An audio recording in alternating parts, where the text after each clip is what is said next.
자, 이번 주 정치권과 각 당의 중대한 변화가 감지되고 있습니다. 한창 내용에 휩싸인 새누리당 임명진 비대위원장, 오늘 인적 청산을 지속해 나갈 뜻을 밝혔는데요. 버티고 있는 친박 의원들이 어떤 결정을 내릴지 주목되고 있습니다. 또 더불어민주당 추미애 대표는 오늘 대선 경선 준비에 돌입하겠다고도 밝혔습니다. 이런 가운데 반기문 전 유엔 사무총장의 귀국도 예정이 돼 있습니다. 정치권 소식 자세하게 알아보겠습니다. 이종근 데일리안 논설실장, 또 김홍국 경기대 겸임교수 두 분 모셨습니다. 어서 오십시오. 네, 안녕하세요. 네, 안녕하세요. 조금 전에 임명진 비대위원장이 2시에 인터뷰를 좀 가졌습니다. 네. 사퇴하지 않고 당에 남아서 인적 쇄신을 계속하겠다고 밝혔는데 어떻게 보셨어요? 네, 그렇습니다. 원래 오늘 이제 6일까지 인적 청산이 되지 않으면 8일 오늘 거취를 표명하겠다 이런 표현 때문에 인적 청산은 사실 마무리되지 않지 않았습니까? 우리 모두 보다시피. 그래서 혹시나 자신의 거취를 혹시 뭐 이렇게 그 탈당은 아니죠. 이제 사퇴하는 걸로 비대위원장은 사퇴하지 않을까라는 시각도 있었습니다만 도리어 그런 식의 어떤 그런 언제까지 뭘 하겠다 이런 것들을 전부 이제 내려놓음으로써 사실은 뭐 끝까지 비대위원장을 고수하면서 새누리당을 인적 청산을 하겠다는 의지를 보인 것으로 그렇게 지금 판단되고 있습니다. 근데 그런 의지에 힘을 실어주는 것이 또 정호택 원내대표도 2번이나 또 찾아가지 않았습니까? 그리고 백지 위임장을 낸 의원들도 있고요. 그렇습니다. 당초에는 임명진 비대위원장이 당에 합류했을 때 비대위원장을 맡을 때는 사실은 혈혈단신이었습니다. 그런데 실제 현재 명분과 정당성 그리고 시기적으로는 임명진 비대위원장이 사실은 기선을 제압했다고 볼 수 있습니다. 친박 진영이 당초에 최소한 60명 이상을 점하지 않았습니까? 지난번 탄핵안이 국회에서 결의될 때만 해도 그 정도 수준이었지만 현재 68명, 거의 70명 가까운 의원들이 임명진 비대위원장에게 거취를 일임을 했습니다. 다시 말해서 당내 99명 중 약 30명 정도의 친박이 이제 남아 있는 상황이고요. 사무처 당직자라든가 뭐 초선 의원들, 또 지역 당협위원장들 다 임명진 위원장의 편에 섰습니다. 다시 말해서 친박이 고립의 상태로 가고 있다라는 그런 상황이 되고 있는 건데요. 그것은 다시 말해서 박근혜 정부의 그동안 있었던 국정농단, 비선 실세 이 파문에서 친박 진영이 책임을 질 수밖에 없는 상황이었었는데 이 부분에 대해서 버티기를 하는 양상이지 않습니까? 그런 측면에서는 임명진 비대위원장이 그런 이 핵심적인 당의 자원들을 다 일단은 장악을 했다고 보여지고요. 그렇다면 친박 진영도 여기에 대해서 수적으로 당초에 앞섰지만 현재 상황은 어려운 상황이 됐습니다. 이 부분이 이제 이번 주 초에 그런 결판이 날 그런 가능성이 커진 것으로 보입니다. 일단은 기선 제압에 성공을 했다라고 보시는 입장이신 것 같아요. 그래서 인 위원장이 오늘 그 말한 표현 중에 절제된 인적 쇄신을 하겠다라는 표현이 있었거든요.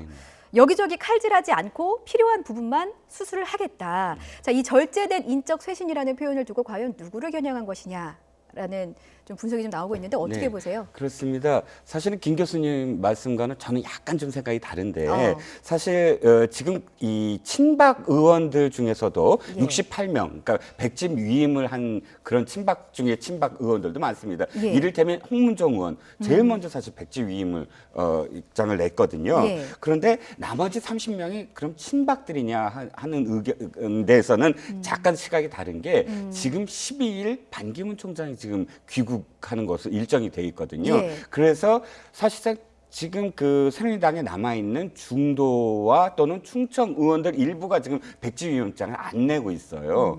사실상 친박 의원들은 또 아까도 말씀드렸지만 백지위원장을 낸 사람도 있거든요. 자, 말씀하셨듯이 절제된 인적 청산, 이것은 사실 위임장을 받고 대부분 돌려주면서 사실은 아주 핵심 중에 핵심만 도려내겠다. 이것을 아예 표현하신 게 아닌가. 그러니까 지금 좀 타깃이 좀 명확해지죠.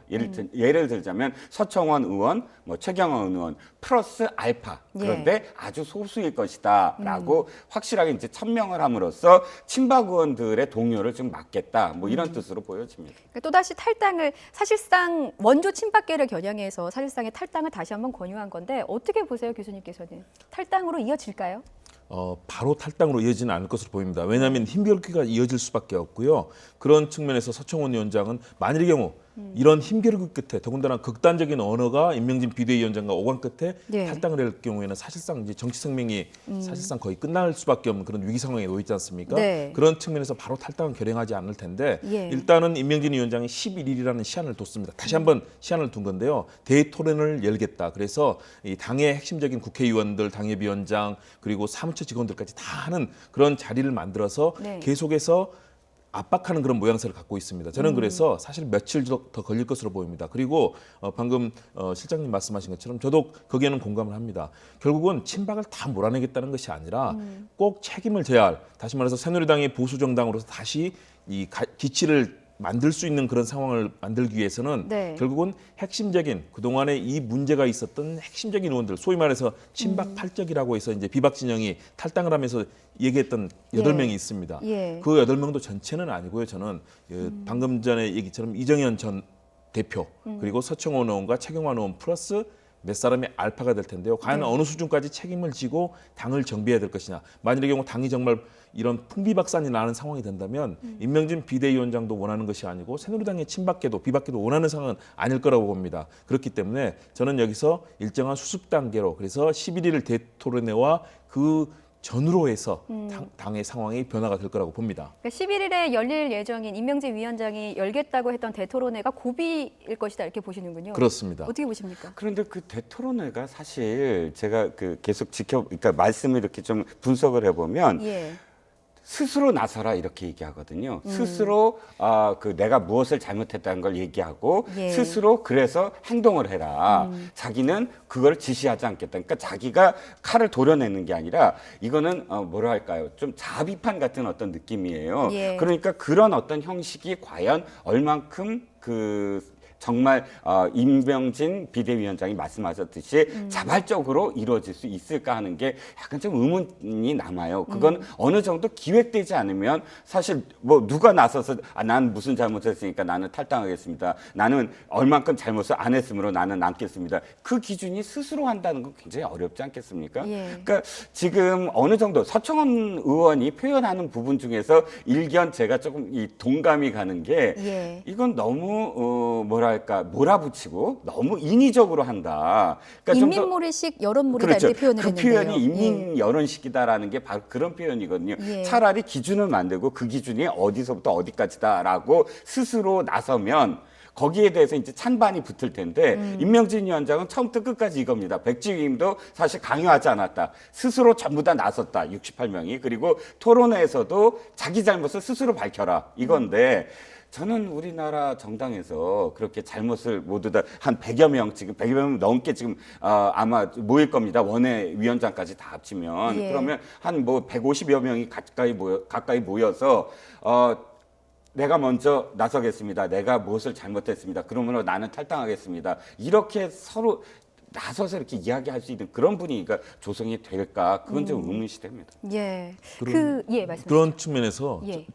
전체가 다 모여서 자기 잘못에 뭐 비판을 하고 북한이나 과거 뭐 중국의 문화 대혁명처럼 그런 상황은 저는 아닐 거라고 봅니다. 예. 당이 왜 이런 상황에 처해 있는가? 왜 국정농단 비선 실세에 의한 국기문란 사태를 왜 우리는 집권 여당으로서 책임 있게 하지 못했는가? 그런 부분들에 대한 논의가 오갈 거고요. 예. 그렇다면 그 중에서 정말 책임 있는 분들이 자신들의 그동안에 있었던 행태에 대해서 돌아보면서 스스로 결행하는 그런 모습을 자발적으로 이끌어내자. 네. 다시 말해서 당이 완전히 망가지는 상황이 아니라 당을 뭔가 쇄신하면서 국민들에게 반성하고 새롭게 나가는 모습을 보여주는 자리를 만들자. 그래서 이 상황을 정말로 새롭게 만드는 그런 작업에 나섰다고 보고요. 그런 측면에서 저는 이런 일련의 행위들이 당내에 어느 정도 사실은 교감은 있다고 봅니다. 그렇기 때문에 의원들이 68명이나 최소한 더 일이 많은 거지 예. 세상에 국회의원, 헌법기관이 자기 자신이 그렇게 일이 많은 경우는 그렇게 쉽지 않을 겁니다. 그런 측면에서 저는 이런 일련의 흐름들이 11일까지 예. 일단 시한을 일단 설정한 거 아니겠습니까? 그런 당내 내부에서 논의가 더 많이